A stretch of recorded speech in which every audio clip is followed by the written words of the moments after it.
Do you think a lot of people are down and depressed about the idea of a Joe Biden versus Donald Trump rematch?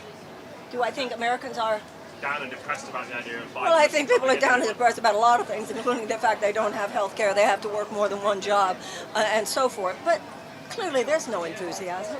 There's no enthusiasm for a Trump Biden rematch. Everybody can see this, yes, I think the American people recognize, many of them anyway, that we've had a 50-year aberrational history, chapter of our history.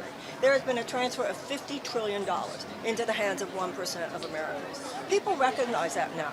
We're no longer at a phase where people go, oh, I think that's too radical. No, people get that now. But we, the people, are going to have to intervene now in order to end that chapter and put the appropriate guardrails up that used to be there. They were there before this orgy of deregulation in the 1980s, before trickle-down economics led to this transfer of wealth into the hands of the stockholders at the expense of other stakeholders, at the expense of workers, at the expense of the community, at the expense of the environment. People have had it. They've seen what the trade deals have done. They've seen what the tax cuts for the very, very wealthy have done. They have seen what the over-privatization has done. They have seen government, enough of us realize the function of government is to broker individual liberty and a concern for the common good. And that individual liberty does include economic liberty.